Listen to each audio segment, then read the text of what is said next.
Sup everyone, welcome back to another video, and today we're going to be talking about something that I see you guys, you know what, I know you guys are very passionate about, and that is how most people tend to build their games and their characters and take them in certain directions that either is horizontal or vertical. And I'm talking more about account wide now. And just like everything in life, this topic requires you to take it in moderation as well. It doesn't matter if you prefer a more horizontal account or a more vertical account. At the end of the day, you need to do both to progress in Genshin Impact and to enjoy Genshin Impact, enjoy almost everything.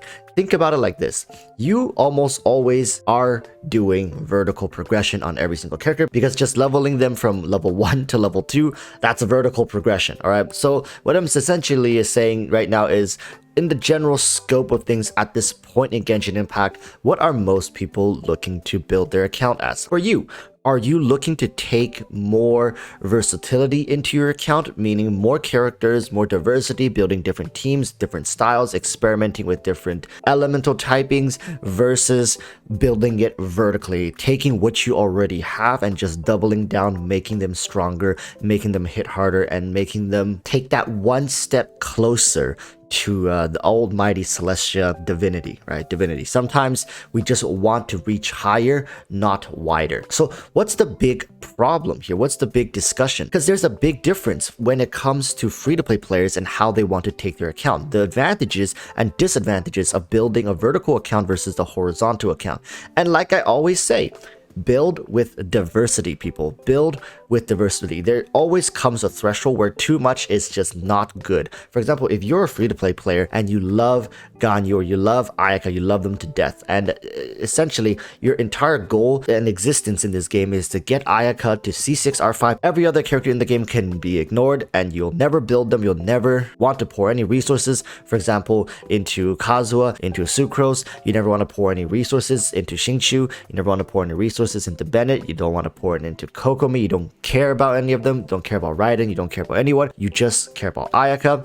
You have Ayaka C0 at this point. You don't have her weapon because you lost 50-50 on her weapon banner, and you've been crying about it ever since. But don't worry, she's coming back. It's on her rerun. You're thinking of getting her to C1, and then you're gonna get her weapon this time for sure. You've been saving all this time. You don't look at other women. You don't download any JPEGs of any other character but Ayaka, and that's completely fine. All right, you know, play the game however you want, live your life however you want. I'm just telling you guys that is not healthy. Same as, you know, you want a piece of everybody. You're trying to get C0 everybody, and your goal is to get everybody to level 70, Ascension 4, right? You want to get everybody and their weapon. You want to build all their supports. You want everybody to have a team and an artifact set dedicated to them. You want to like have their signature on everything that they own. Well, that's also, you know, respectable and commendable, but that's no way to play the game healthily, because you're going to drive yourself insane when it comes to taking all these characters and having them achieve greatness in every aspect of the game. You can do it probably after like 85 years as a free-to-play player, because that's how Mihoyo essentially has set everything up for you. So take everything with moderation. Think about it like this. You want your account to look like the volatility of a crypto stock market chart. That if you just take a snapshot of any crypto market stock chart, you want it to look like that. You want it to look like a freaking valley, ups and downs, high volatility, because you don't want it to look flat. You never want it to look completely flat because that's too horizontal. You never want it to look like just one big spike, because that just shows no diversity and growth, right? Hopefully that makes sense. So for people watching free-to-plays, even veterans, it's time to really think about this. Think about what you want to invest into. Which characters have good constellations or their weapons are worth for you to invest into, as opposed to continuously and endlessly horizontally investing, because there comes a point where you feel like you have so many characters and most of them just sit in the vault. For example, for me, right, I'm a great example of this. A lot of people make fun of me saying, well, Horace, you can't do shit with your account. You have all the characters in the game, you got them all so high leveled, but you can't do anything with them, right? Like, look at all these characters. I have every one of these characters level 80, level 80, right, level 90, level 90, 90, 80, 80, 90. Like this, I'm somebody who doesn't follow this advice, and I've been suffering for it. Like I literally been put under the spotlight so many times. People say like, Walrus, like what do you do with all that whaling, with all that spending? Like level 70, 70, 70, right? 70.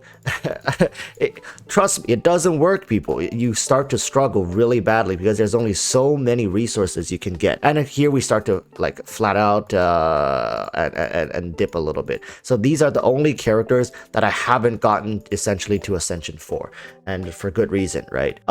At the end of the day, do I regret doing what I did? No, because then now I can sit here and tell you guys, horizontal building, when go taken to an extreme, you want every single character, you want to get these 5 new 5-star characters and build them up. You're eating away at potential vertical progression for your other strong carries. And it's always best to start with a great foundation of 2 versatile teams before even considering building horizontally. And now, of course, I'm not saying don't enjoy the game. Hey, forgo fun for the sake of clearing content. No, I'm not saying that. And nobody should ever forsaken enjoyment of the game to chase some sort of obscure meta game plan, right? It's not a healthy way to play the game either. I'm saying, look at what you got right now, right? Open this page. Everybody can go to this character archive page. This is what I always do at the start of an account review. Take a look at what you have. Take a good hard look. Do you have Raiden Shogun, and then you got Zhao, maybe you got a Zhongli, right? For some people, they might have, I don't know, like a Chi-Chi, a D-Look, and a G, let's say. And then let's just throw some random character in there, maybe a guy, right? That's your typical free-to-play account, like 4, 5 5-star characters, and they of course want a lot of new characters. They have character reruns that they're really looking forward to, and that's completely fine. All right, and for people like that, rounding out certain teams is going to be important. So what you currently have, look at supports that can facilitate them really well. Make sure you have 2 teams that are well put together, ready to take on combat. You get them to level 90. I know, like, oh, but level 90 is not optimal. The theory crafters say level 80 out of 90 and the artifacts are plus 16. Like, okay, I get it. But, you know, if you're playing the game that to the dot resource-wise, it gets really boring. All right, let me tell you, it gets really boring. Invest them, fully invest into 2 teams. Trust me, it's worth it to take certain characters all the way to level 90, get them to plus 20 artifacts, see what they can do. Look at the difference. It's a noticeable difference between a level 80 out of 90 character with plus 16 artifact versus a 90 out of 90 character with plus 20 artifacts. It's actually a noticeable difference, especially when those plus 20 artifact stats rolls into stats that you need, like crit rate, crit damage, right? For a character like Raiden Shogun, get some more crit rate, crit damage, even get more energy recharge. It's all good stuff. For characters like Kazuha, get more EM. For characters like Ganyu and Ayaka, every bit of crit damage, you can tack it on to the entire heaps and piles of it that they already have. All right, I don't know why a lot of people have this conception that you're either one or the other. It's like, no, I will never ever get 5-star constellations. It's always a terrible idea to get 5-star constellations. That's not necessarily the case. Okay, there will come a point where constellations will yield better results than an additional 5 stars. I know we are used to the saying like, oh, if it's between a constellation and a new 5-star, always a new 5-star. That's always the best way to go. And trust me, for most free-to-play players, if you started back in 2020 September, it's starting to not be the case. And comment down below, because I honestly feel like sometimes I say this, and I didn't always used to say this, but the more I start to review people's account, the more I look at people and what their progression looks like, the more I start to realize, holy smokes, it's time to start telling people to look for vertical progression. I think a lot of people really enjoy new characters. I know Ayato has pulled in a lot of favors here. They're gonna go all in on Ayato. They want him C0 day 1, and it's fine to chase new units, but it's also in your best interest to do it in moderation.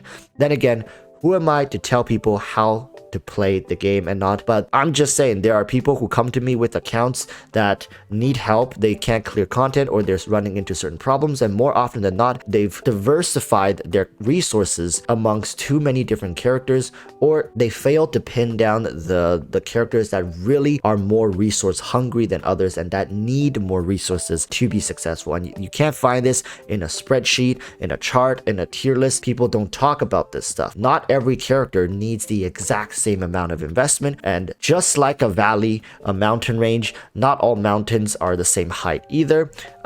No, that is not a boob joke. That is me trying to make an analogy for my previous point. Okay, with that said, thank you guys for watching. I enjoy talking about this stuff, and you guys enjoy hearing more tips and general advice in the game, as well as discussion. Make sure to subscribe to this channel. I look forward to seeing you guys in future live streams, as well as the patch 2.6 live stream. Dendro is on the horizon now. Chasm better bring some heat, because if not, we're just gonna lose more and more people to other games. I've been watching some live streams on Twitch and stuff, and a lot of Genshin players have moved to Lost Ark. Giga Whales have moved to Lost Ark. Mihoyo is definitely gonna feel it. They're gonna see the numbers reflected, and hopefully that lights a fire under their ass cheeks. But not too much, because you don't want them to char. Just enough to get them to hustle a little bit, right? To make some changes to the game that not just casuals, but veterans, tryhards can also appreciate. With that said, again, thank you guys for watching. I'll see you guys next time. Till then, stay safe. Peace, peace. Bye-bye.